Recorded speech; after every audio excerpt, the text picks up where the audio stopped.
Hi everybody. Do you ever feel like a complete phony? Do you ever feel like you're kind of a complete fake in your whole life and you kind of have this imposter feeling?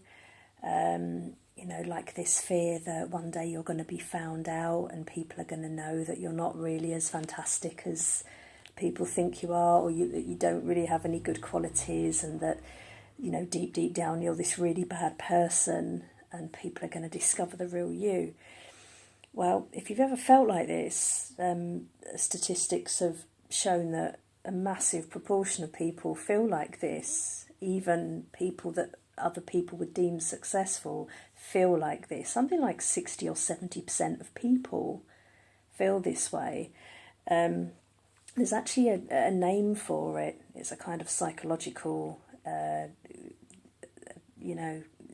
condition called Imposter Syndrome, and it's really common. It is so common. So I just wanted to make a really quick little video about it before I head up and have my bath and go to bed and everything. I just wanted to get this little video out there because I've had it on my list for weeks and weeks and weeks. I've been aware of this disorder, and I've had bouts of it most of my adult life. It was only recently I started to realise that it was a disorder and actually come to terms with it and kind of confront it a bit, and push it away and say, no, this is rubbish, this is absolute rubbish. But it's hard because I think it's very easy to feel like a fake and then be carrying around this fear your whole life, this fear that you're going to be exposed and that you're not really anything to shout home about. And it's absolute rubbish because most people need to realise how fantastic they are and how capable they are and the amazing things that we're all capable of doing. That's what we all need to, that's the awakening we all need to have. Not the other way round, not this fear that actually we're really crap. Life doesn't work like that. So I just wanted to, and I've also had conversations with friends who felt the same, and it's kind of put the idea back in my head again tonight, where I thought, right, I'm going to just do this video quickly, just to kind of give reassurance to anyone who has suffered with these feelings. Some people go to work or they go to their very successful business, and they might be a success in really many areas of their lives, and they might be looked up to by other people and admired, and they might be inspiring people, but deep down they have this awful shame. And I think it can be that there's self-esteem issues, and that there's maybe issues there that need to be explored and need to be processed and sorted out. So underneath imposter syndrome seems to be a kind of shame where we don't deserve and we're not worthy and all this kind of thing. And if you're suffering that, if you're experiencing that, then that's your responsibility to go and get that looked into, because nobody can actually take that away from you. You have to go and get it fixed and go and get help for it and get it looked at, because it doesn't matter, if we don't feel worthy or whatever, it doesn't. Have you noticed how it doesn't matter how many people pay you compliments? And in fact, it can be very hard to take compliments. I think most people probably find it really hard to take compliments. I'm aware of doing it myself. I'm trying to get better at taking compliments, and I will get compliments. And I think I've had 2 compliments today. One a physical compliment, and the other one was a confidence compliment. I got chatting to a lady in the park, a mother with 2 kids, and our kids were playing, and we got chatting and sharing all kinds of stories. And this lady basically said out the blue, because I'd mentioned that I'm running a couple of businesses and I've got a YouTube channel and I'm just doing all these creative things, and consulting, and she basically said that her and her husband were in the process of setting up a business in the next year or so, and I would be the perfect kind of person to go and do sales in their business because I'm so confident. And it kind of wowed me, because we're not used to getting compliments. So I think probably my instinct was to kind of trivialise the compliment, and sort of say, oh, thank you, I've just learnt to kind of fake it till I make it kind of thing. And she said, no, I don't believe in that. She said, I think that's rubbish. I think you're either confident or you're not, and I can tell that you're confident. And, and I said thank you, because I know what you're supposed to do with a compliment is say thank you. I mean, I pay a lot of compliments to people, but I still find it quite hard to take a compliment sometimes. But I know that in the absence of everything else, what you should do is just say thank you. Someone is giving you something because they genuinely mean it, not out of kindness, because they genuinely mean it, and you have to be sincere back. And whether you believe it or not, you have to say thank you for the compliment. So we all have those feelings, and I just wanted to say to people that you're in very good company. Okay, I've been reading articles about this.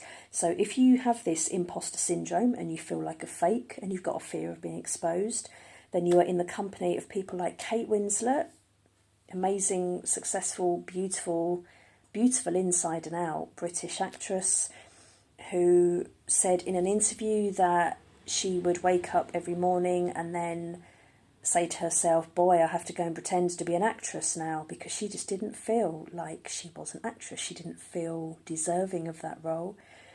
Another very famous sufferer is Maya Angelou, absolutely amazing, inspiring, spiritual, tough, badass woman. God, she was amazing. I love her so much. I'm only just now getting into her teachings and her interviews and her lust for life and her passion, She wrote so many books. I can't remember how many, but it might have been something like 25 books. And apparently every time she sat down to write a new book, she would say something like, oh God, I've got to sit down and, oh, that's it, one day they're going to realise that I can't really write. And yet she wrote some of the most incredible writings. She did the most incredible teachings in the world. But she had that little fear deep down that, oh, I'm going to be rumbled and people are going to realise I don't really know what I'm doing. Well, here's the truth. A lot of people don't really know what they're doing. It's very, very rare that we sit down and we really, really know what we're doing. And I'll tell you something, even when I'm in the midst of creative, whatever it is, I'm not going to say genius. I'm not going to say, I don't know what it is. When I sit and I get an idea, I get a light bulb, I get some inspiration, I sit down to do a video. Or when I'm writing a blog and I get in the flow and it's like it's not me, it's just something, in fact I stop thinking about it and it just comes, the writing just comes. And Dr. Wayne Dyer used to say the same thing. He used to say when he was forced to write and when he had deadlines, he hated writing, he found it awful, he couldn't do it. When he was just able to just sit and write because he felt like it would just flow for days and days and days without moving. He would just sit and write and write and write and write absolutely his best works. So, what I'm going to say is, even when going with it and feeling the flow and having confidence in what you're doing doesn't necessarily mean that you know what you're doing. Does that make sense? What I'm trying to say is you don't have to feel massively confident in what you're doing in order to just do it. You just have to feel it and trust it and do it. You don't have to feel, oh, I know what I'm doing. I'm going to write and I know what I'm doing. I'm going to write so many words. Da, da, da, da. See, I'm not that structured. I sit down and I think, oh, wouldn't it be nice to make videos that are 3 minutes or under? It rarely happens, as you can see, 8 minutes. It rarely happens. I have my ideas and then I let it flow and I make my videos. I sit and write my blog. Sometimes I do it in 2 chunks.